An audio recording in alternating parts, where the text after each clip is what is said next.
morning, my dear student. Today we have to explain new topic, Earth. Earth a huge magnet. Huge means to say बड़ा, सबसे बड़ा magnet क्या है? हमारा अर्थ है। इसमें बेटा जो सबसे पहले ऊपर के फिलअप्स हैं, you do your self. Next,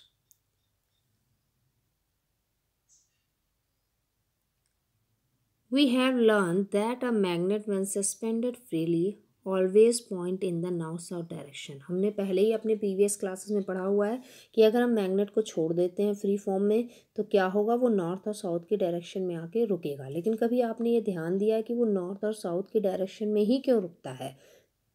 the magnet behave as it is under the influence of the some other magnet. यानी कोई ना कोई मैग्नेट जो है अर्थ के अंदर प्रेजेंट है, जिसके कारण ये क्या हो रहा है, नॉर्थ और साउथ के डायरेक्शन में रुकता है। आप इस फिगर को देखिए, यहाँ पर जो है earth influence the magnet to align themself along the north south direction of the earth. यहाँ पर ये सेंटर पॉइंट देखिए, यहाँ पर जो है साउथ है और यहाँ पर नॉर्थ है। Therefore, the north pole of the freely suspended magnet actually point to the south pole of the earth magnet।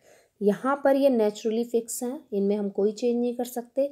लेकिन जैसे ही हमने मैग्नेट को रखा, क्या हुआ, अपोजिट जो पोल्स थे उन्होंने एक दूसरे को अट्रैक्ट किया। यानी अर्थ का साउथ है तो जो हमारे हाथ में मैग्नेट है उसका क्या होगा, नॉर्थ पोर्शन साउथ की तरफ अट्रैक्ट होगा और साउथ पोर्शन नॉर्थ की तरफ अट्रैक्ट होगा। यही रीज़न है कि जब भी हम मैग्नेट को रखते हैं तो वो नॉर्थ साउथ डायरेक्शन में अपने आप को स्टेबल करता है। अगर कोई पूछता है तो आपका सबसे बेस्ट आंसर ये होगा, in earth is already huge magnet in centre point north and south pole present. Then we have taken any magnet in hand, then freely suspended, then magnet already stable in north south direction। यही reason है कि हमारा जो magnet है हमेशा north और south के पोल में अपने आप को स्टेबल करता है। तो ये आपको समझ में आ गया। यहाँ पर देखिए, और जब हमारा इसी के थ्रू हमने एक इंस्ट्रूमेंट डेवलप किया जिसे हम बोलते हैं मैग्नेट कंपास। मैग्नेट कंपास क्या होता है आपको पता है? ये वो डिवाइस है जो कि magnet compass is a device use for the navigation, sailor and adventure use magnetic compass to find direction on the surface of the earth. Earth के सरफेस के डायरेक्शन को बताते हैं या बताता है या हमें पता चलता है किसके थ्रू, मैग्नेटिक कंपास के थ्रू। अब इसकी जो निडल है, मोस्टली ये जो निडल है वो वर्क करती है। अगर निडल जो होती है फ्रीली रोटेट होती है। अगर मान लिया नॉर्थ साउथ डायरेक्शन में हमेशा अगर रुक रही है, कहीं पर भी नॉर्थ साउथ डायरेक्शन में रुक रही है तो उसका अपोजिट वाला क्या होगा, ईस्ट वेस्ट होगा। इससे हमें क्या है, डायरेक्शन का पता चलेगा। उसके बाद इसका जो आउटर पोस्चर होता है वो हम या तो प्लास्टिक का बनाते हैं या तो नॉन मैग्नेटिक मटेरियल का बनाते हैं। अगर हम नॉन मैग्नेटिक मटेरियल का नहीं बनाएंगे तो इसके अंदर का मटेरियल भी मैग्नेट होगा और बाहर का मटेरियल भी मैग्नेट होगा, तो जो निडल है कभी भी फ्रीली रोटेट नहीं हो पाएगी, वो वहीं पर बिल्कुल कहते हैं ना स्टॉप हो जाएगी। इसीलिए हम इसका आउटर जो पार्ट होता है कंपास का उसको हम नॉन मैग्नेटिक मटेरियल से बनाते हैं और निडल जो होती है हमारी मैग्नेटिक मटेरियल से बनी हुई होती है, जिससे ये फ्रीली रोटेट कर सके। नेक्स्ट हमारा आता है मेकिंग आर्टिफिशियल मैग्नेट। हम आर्टिफिशियल मैग्नेट कैसे बनाते हैं? इसके लिए क्या है, the process of converting a magnet material into a magnet is called magnetization. वो प्रोसेस जिसके थ्रू हम मैग्नेटिक मटेरियल को मैग्नेट में प्रॉपरली कन्वर्ट कर देते हैं उसको हम बोलते हैं मैग्नेटाइजेशन। उस प्रोसेस को बोलते हैं। ये आर्टिफिशियल होता है। Temporary magnet are the magnet that retain their magnetic property for a short period of time. इसके अंदर जो मैग्नेटिक प्रॉपर्टी होती है वो थोड़े ही टाइम के लिए होती है। नेचुरल मैग्नेट में तो फुल होती है, कभी ख़त्म नहीं होती, लेकिन जो आर्टिफिशियल है उसमें क्या होती है, शॉर्ट पीरियड ऑफ टाइम के लिए होती है। और ये बिहेव सेम एज मैग्नेटिक की तरह करती है when they are under the influence of the strong magnet. Permanent magnet are the strong magnet that retain their magnetic property for a long time. अगर ये कह रहे हैं अगर हमने कोई परमानेंट मैग्नेट बनाया हुआ है तो उसकी जो प्रॉपर्टी होगी वो बहुत लॉन्ग टाइम तक काम करेगी। यानी टेम्परेरी वाले की शॉर्ट और परमानेंट वाले की long. Magnetization by rubbing. Rubbing के थ्रू कह रहे हैं हम कैसे बनाते हैं। आर्टिफिशियल मैग्नेट यहाँ पर देखिए एक्टिविटी भी की हुई है। Artificial magnet can be made by the rubbing a small iron peace with a permanent magnet. ये आपका जो है यहाँ पर आयरन बार है, ऊपर आपने क्या किया, एक मैग्नेट लिया है और उसका कोई भी पोल सेलेक्ट कर लिया है और इसकी दिस और आपने इसको इसके ऊपर क्या रबिंग करना शुरू कर दिया है continuous. This method is also called touch method या स्ट्रोक मेथड। इसको हम टच मेथड या स्ट्रोक मेथड बोलते हैं।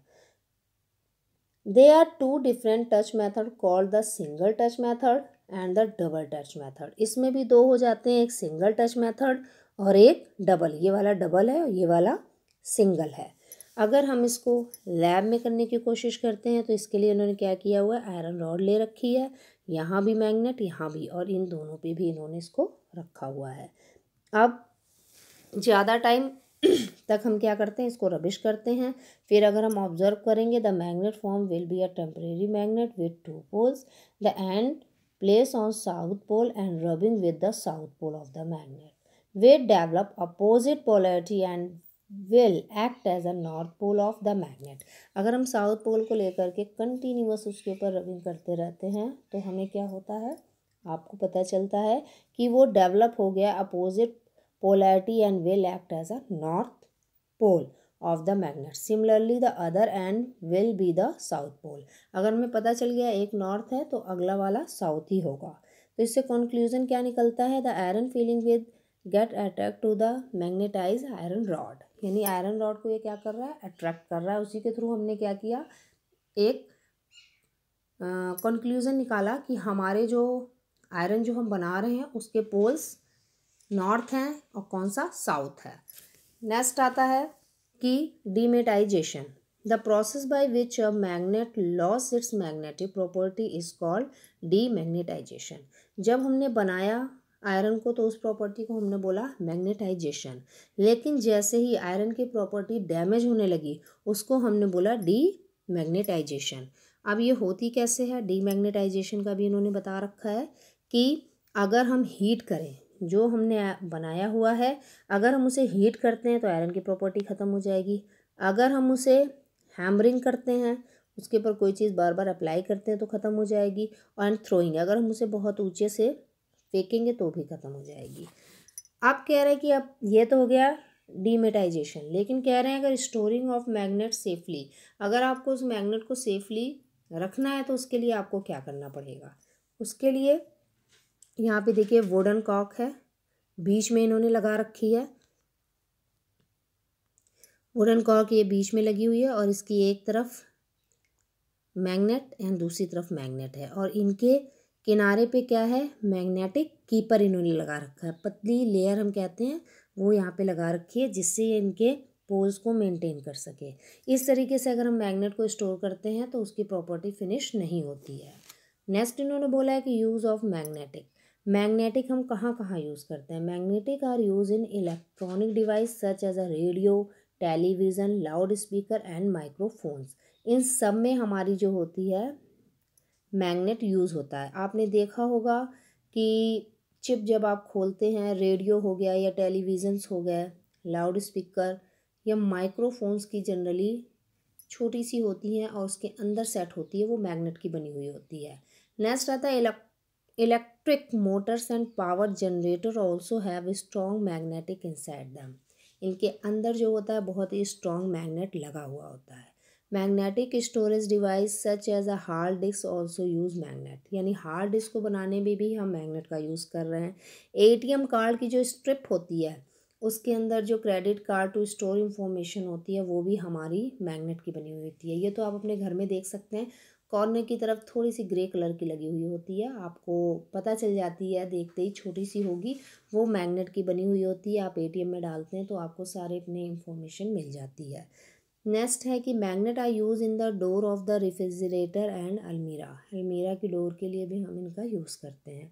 Magnet can be use to separate magnetic material such as iron nail from scrap. हम कभी कभी हम मैग्नेट का यूज़ किसी भी सब्सटेंस के अंदर मैग्नेट है उसको एक्सट्रैक्ट करने के लिए भी करते हैं। तो Now your chapter is finished. Any query regarding to this chapter you can ask from me. Thank you so much.